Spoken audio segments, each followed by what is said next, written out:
Thank you for giving me opportunity to talk here. So I would like to talk about the results from my PhD under the supervision of Miłosz Panfil. And to introduce the kind of problems that I would like to tackle, I would like to start with some experimental motivation for our work. So in general, the experimental system that we would like to think about is realized in this 1D dipolar quantum gases.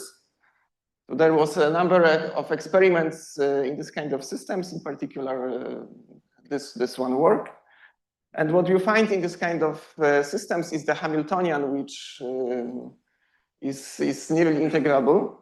Because if you look at the interaction potential between the atoms in some of the elements with large magnetic moments, such as this prosium or erbium, you not only get the standard van der Waals interaction, which is modeled by the delta function, but you also get the long-range interactions, which are, because you have dipolar moments in the atoms, you have dipolar interaction potential.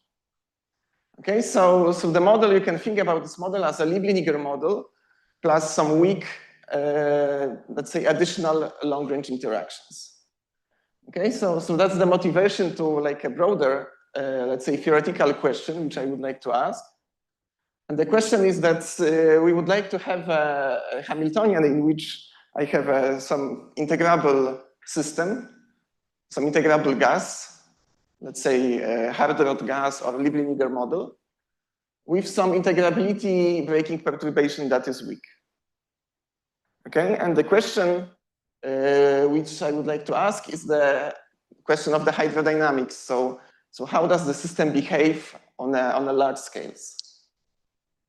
Okay, so if you just look at the Hamiltonian given by if you look only at the integrable Hamiltonian, then you expect to see generalized hydrodynamics because you have an infinite number of conserved charges. So then you find integrable fluid. On the other hand, if you slightly perturb the Hamiltonian with this, let's say, long-range interactions, you see that what has changed is the conservation laws. Now you have only 3 conserved charges: particle number, momentum, and energy. And then you expect, judging by basic principle of hydrodynamics, different hydrodynamic behavior, you expect to see conventional fluid. So there is an interesting tension in this problem because you perturb your Hamiltonian just a little, but you expect to see like a drastically different hydrodynamic behavior. Okay, so 2 follow-up questions. So the first one is, can we use the proximity to integrable Hamiltonian to say something about this conventional fluid hydrodynamics? And the second question is, how does the smallness of this lambda parameter, how does the proximity to integrable system manifests itself in the hydro description? Okay. Okay, so let me start with saying something about the hydrodynamic behavior of integrable systems. So there, the relevant theory is the generalized hydrodynamics, which takes the form of infinite number of continuity equations for the conserved charges. Okay, and what makes the theory really convenient for us is also the fact that it can be rewritten with the quasi-particle picture into the equation for quasi-particle density. Okay, so this infinite number of equations can be rewritten into this equation. And we have the first term, which gives us state-dependent state-dependent effective velocity, which solves some integral equation. And also I wrote down the diffusive effects in GHD. Okay, there were some subtleties with diffusion in GHD in the recent years, but I will mainly do something close to linear response where you can basically use the diffusion operator. Okay, and the structure is that all the microscopics of the integrable model is in this scattering kernel. I wrote down here the scattering kernels for Liebling model and hard rods, as these are the main models which I'm interested in. Okay, and how you can approach the hydrodynamics of conventional fluids. So the first thing you can try to do is to write down Navier-Stokes equations. So in one dimension, you get three equations because you have three conservation laws. And in these equations, you get quantities which I will call here dynamic pressure and heat current.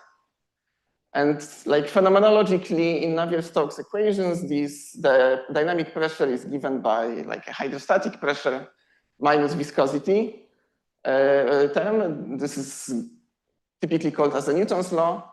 And for the heat current, you get standard Fourier's law with thermal conductivity. Okay, so this is like a universal form of this equation. You can ask how to compute these transport coefficients. So the thermodynamic pressure is, let's say, the easier part because you have to know the thermodynamics. What is harder is these dissipative transport coefficients. In general, it's very hard, but in some regimes, they can be computed from kinetic theory or related to current correlation functions with Green-Kubo formulas.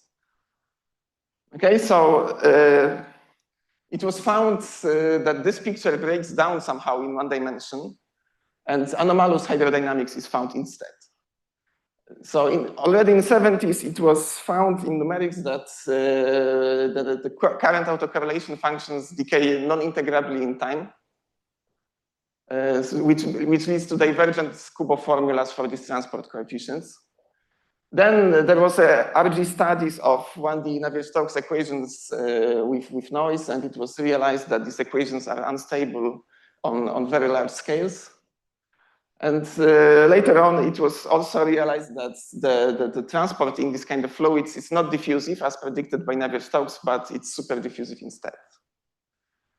Okay, and there was quite a lot of numerics done in this kind of systems, mainly in one model, namely alternating mass hardpoint gas. And the integrability breaking in that model is provided by the different masses of the particles. So for the mass ratio equal to 1, you recover integrable system. And the main focus was thermal conductivity and related Green-Kubo formula, meaning current autocorrelation function. Okay, and what people saw there is that if you look at the thermal conductivity as a function of the system size, it doesn't approach a constant value, it diverges with the system size. And also the current correlation function decays as a power law with the exponent minus 2/3. Okay, and like a theoretical framework to understand this is nonlinear fluctuating hydrodynamics, with the central prediction formulated for 2-point functions of normal modes of the conventional fluid. So in that theory, if you would consider Navier-Stokes predictions, the sound correlation function is given as just standard diffusion, the same for heat correlations. On the other hand, the nonlinear fluctuating hydro arrives at different expressions with different dynamical exponent 3/2 for the sound correlations and 5/3 for heat correlations. And this was also studied numerically in this hardpoint gas with mass ratio equal to 3, finding good agreement for the correlation functions like 10 years ago. Okay, so there is one important caveat here that there was a number of works studying this model close to the integrable point, namely r equal to 1. And what was observed there is that this anomalous behavior is suppressed to a very large space-time scales when this point is approached. So for example, when the mass ratio was approached to 1, people observed that the current correlation function decays exponentially up to times which are longer and longer, so that the correlator starts to exhibit the power law tail at very late times. Also, people observe that this thermal conductivity reaches a plateau at large system sizes and diverges very slowly, which gives you the signature of a standard conventional hydrodynamics, which you would expect from Navier-Stokes. Okay, so what we want to do is basically somehow go from weakly broken integrability to nonlinear fluctuating hydrodynamics. And the starting point of this theory is the set of equations, namely Navier-Stokes equations with noise. Okay, so the first question is how to get there using closeness to integrability. And the second question is, what are the consequences of small lambda on the level of nonlinear fluctuating hydrodynamics equations? Okay, so let me go to my results now. So how do we want to study the dynamics of nearly integrable systems? Well, our starting point is the GHD equation with a Boltzmann term. So this Boltzmann term you can justify from two perspectives. First of all, you can compute it from Fermi's golden rule for quantum gases. But also there is an alternative derivation of this, which gives you this kind of picture for classical systems from a generalization of BBJKY hierarchy, which was discussed by Leonardo in the previous week. Okay, so what are the most properties? Well, this collision integral describes non-trivial free body collisions, which gives you a channel for thermalization. But this thermalization happens on a very long time scale, which scales like lambda to -2. Okay, the other property which we want is that this collision integral gives you, I mean, the thermal states are at the fixed points. This is like obvious consequence of that, but it also conserves particle number, momentum, and energy.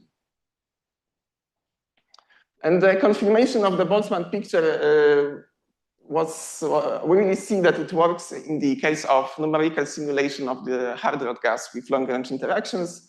So at sufficiently long times, we see that the dynamics is really given by Boltzmann equation. Okay, so what we would like to do is to somehow go from the Boltzmann equation, I mean GHD Boltzmann equation, to Navier-Stokes equation. And how to do that? Okay, so the first point is to connect somehow the degrees of freedom of this equation to degrees of freedom of hydro. So we have to define the moments of quasi-particle distribution, and these moments give us the expressions for the hydrodynamic fields. Then if we have this definition, we can take first three moments of this equation and write down what is called balance equations with this funny P and J appearing here. But of course, this is not like an end of the story, because the dynamic pressure and heat current are still explicit functionals of the whole distribution. So these equations are not closed. They do not depend on the hydrodynamic fields. So what we really have to do is to show that at large scales, this dynamic pressure and heat current attain the form of Fourier's and Newton's laws. Okay, that's the point that we have to make. Okay, and the large scale limit here is done with a procedure known from kinetic theory, namely a Chapman-Enskog expansion. So this is something that was developed many years ago to derive like three-dimensional Navier-Stokes equations from like a standard Boltzmann equation. And the method works as follows. So first, one has to identify some small parameters which emerge in large-scale limit. So one can rescale the coordinates and time with some hydrodynamic scales and extract characteristic scales from all the terms of the equation. And then one observes that new terms are appearing in the equation, namely, we see these deltas, which are typically in the kinetic theory called Knudsen numbers. And these are nothing else but the ratios of the microscopic scales to the hydrodynamic scales. So the large scale limit is the limit of these parameters being small. Okay, and the whole theory, the whole computation is basically computing the corrections to the state, dynamic pressure, and heat current perturbatively, order by order in these parameters. So I don't want to get into details here, so the detailed presentation is in this paper. But maybe I will just state the main result. We derive Navier-Stokes equations. This P and J attain the form of Newton's and Fourier's laws. And we can also compute these transport coefficients. They are given by explicit integral equations which involve the TBA data, let's say. Okay, and so indeed, so the final form is that P is given by pressure given by TBA thermodynamics minus viscosity, the same for heat current. So here I gave some example that we really can get, that we really can solve these integral equations. So here is the system of coupled Liebniger models for which you can efficiently compute the scattering integral. This is just to show that this transport coefficients really can be found. Okay, so let me discuss the structure which you find of these transport coefficients. So both of them have two contributions. The first contribution is, let's say, from diffusion operator. And this is just given by matrix elements of the operator DC on a thermal state. The more non-trivial contributions come from the collision integral. So again, this can be written as matrix elements of B operator from GHD. But to compute these matrix elements, you have to compute first the functions phi, which are found from integral equations. Okay, so you have some integral equations which involve the Boltzmann operator. When you solve them, you can compute these contributions to thermal conductivity and viscosity. Okay, so the first thing that we checked is that in the limit of non-interacting integrable models, we exactly recover the expressions which are known in the literature. In particular, we found that the viscosity is 0. This is like a known result from kinetic theory. For non-trivial scattering kernel, we find that the viscosity is non-zero. So we have a mechanism to give like a non-zero viscosity through integrable interactions. And so what is perhaps the most important fact is that the contributions from this Boltzmann collision integral are approximately proportional to this relaxation time. And thus they dominate over the contributions from the diffusion, which are, let's say, order 1 in the integrability breaking parameter. So the overall scaling of transport coefficients is that they scale like lambda to -2, meaning that they are very big, in the close to integrability. Okay, so this Chapman-Enskog procedure gives us deterministic Navier-Stokes equations. So to get this nonlinear fluctuating hydrodynamics, we have to add noise terms, which represent the degrees of freedom truncated in this Chapman-Enskog procedure. So when we do that, we are exactly at the starting point for nonlinear fluctuating hydrodynamics. And the main object of that theory are, as I mentioned, the correlation functions of the normal modes of conventional fluids. So correlation functions of sound peaks and heat mode. And the structure of equations for these correlators after certain approximations are, this will be integral differential equations, which now I would like to analyze a bit. Okay, so as I said, we are in this particular limit of large transport coefficients of large diffusion. So let us see what are the consequences of that. So then if you write down the nonlinear fluctuating hydrodynamics equation for the sound correlator, one notices that there are two terms which somehow compete with each other. The first one is responsible for the diffusion. And the second one, simplifying a bit, is the mode coupling term, which gives rise to superdiffusion. And the diffusion term involves the diffusion constant, which is very large. On the other hand, the mode coupling term involves the G coupling, which is order 1. It does not depend on the integrability breaking. It is given by just a thermal TBA.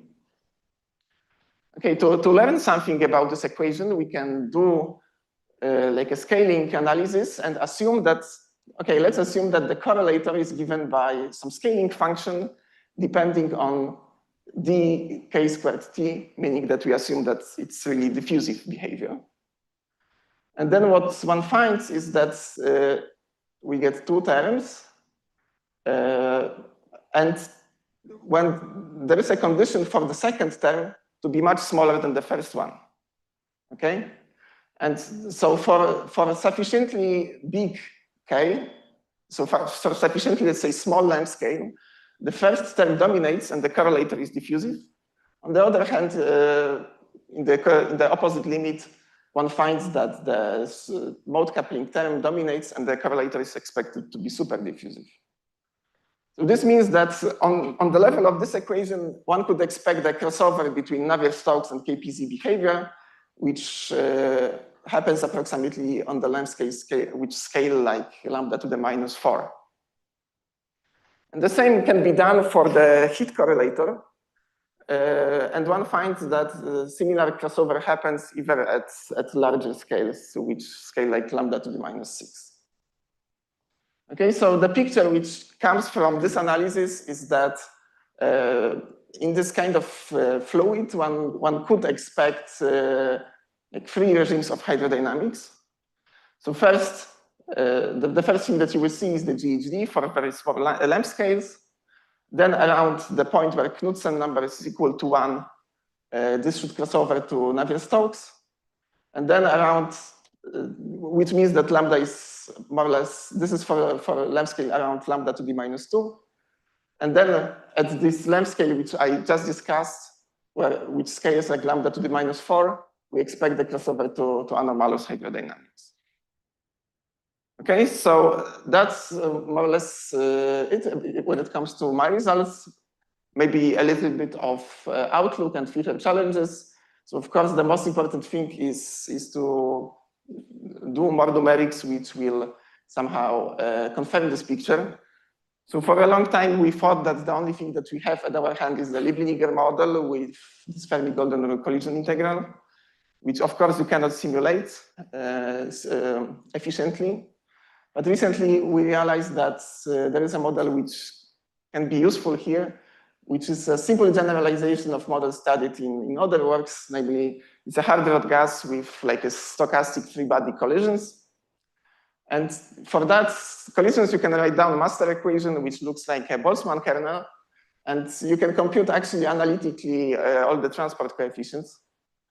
And in particular, there is this collision rate, nu, which gives you the integrability breaking parameter. And you can really see that when it is small, the transport coefficient dominates over the mode coupling because it's inversely proportional to the collision rate. Okay, another direction is the effects of hydrodynamics in the thermalization dynamics. So this is in collaboration with Leonardo, Miłosz, and Jacopo. So we still work on the thermalization, and what we saw is the breakdown of Boltzmann equation at sufficiently long times and the appearance of long time tails. So we would like to connect it somehow to the hydrodynamics. And the last kind of research direction is the kind of following the same program of deriving hydrodynamics from kinetic theory with different sets of conserved charges. So we can imagine a system in which you conserve only the particle density. I don't want to go into details how it looks like, but this will appear on the archive this week. And it turns out that you can find Burger's equations in certain setups. So if you're interested, just approach me later after this talk. Okay, so let me summarize what I told you. So according to our analysis, depending on the length scale, one can see 3 hydrodynamic behaviors, namely GHD, Navier-Stokes, and KPZ in this kind of systems. So we computed the transport coefficients in all regimes, in particular viscosity in thermal conductivity in Navier-Stokes regime, but also these nonlinear couplings in KPZ. What is important really here is that near integrability, these diffusion constants are very large, suppressing mode coupling in terms, which generate the superdiffusion. And let me just mention that this crossover that I described, it does not rely on G and GD formalism underneath. It relies only on the large diffusion. So maybe it's like a more general for this kind of systems. Okay, I think I have to finish. Thank you very much for your attention.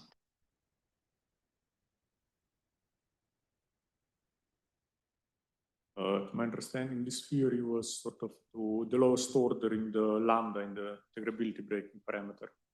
Sorry, can you repeat the? To my understanding, this theory presented this was to sort of the yes. lowest order. Do you have any idea what happens if you go to sort of larger integrability breaking? Well, then you have corrections for sure to the Boltzmann equation.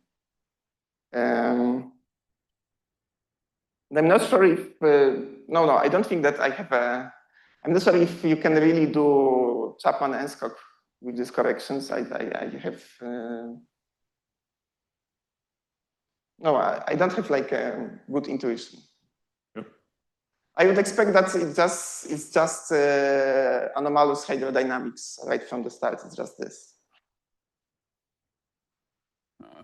Okay, so thank you very much. I mean, very interesting talk. I have one, just to get a clarification. When you use the Fermi golden rule, then you use the Euler GHD, or do you also add to the diffusive term? So yes, I add also diffusive term, and later on, I see that on the level of Navier-Stokes equations, on the level of transport coefficients, the coefficients from the collision integral are dominated by the contributions from diffusion.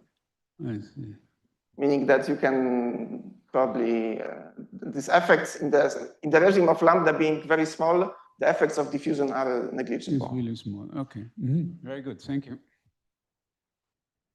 Yeah, so and if so in this approach, are you able to understand finally this long crossover regime, like in the alternate mass case, when you're near integrability, you see this long diffusive regime, right? Is this something you can understand from this approach? Like before going to the super diffusive thing, there's a long diffusive thing, right? Yes, so for me, what was lacking in the alternating mass, for the alternating mass model was that I wasn't able to find the Boltzmann equation, which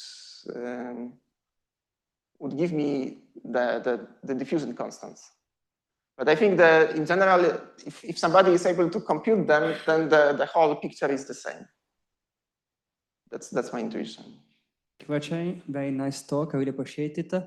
I have a question, maybe it's naive, but at the end, fully understand. Like, you go to timescale that are very large, that are order 1 over lambda to, seems to me, to the 6th power, you have to reach it, something like that. If you want to see the crossover to, if you want to see the anomalous behavior of heat correlator, yes, lambda. But the input is a theory that works up to lambda square because I'm doing perturbation theory. So shouldn't you include the higher order times in perturbation that would become order 1 or even more at that large times? How would this impact your results? Well, I guess this could modify the transport coefficients a bit, because you get a new term to the Boltzmann equation. But I guess for this new collision integral, you also can get the hydrodynamics, the Navier-Stokes equations, and you will get some correction to the transport coefficients but I think that it will be similar. Okay, so it's a normalization, the couplings in the Boltzmann, but it's not correction qualitatively different from the Boltzmann. Yes. Okay, thank you. Since there are no more questions, thank you, Maciej.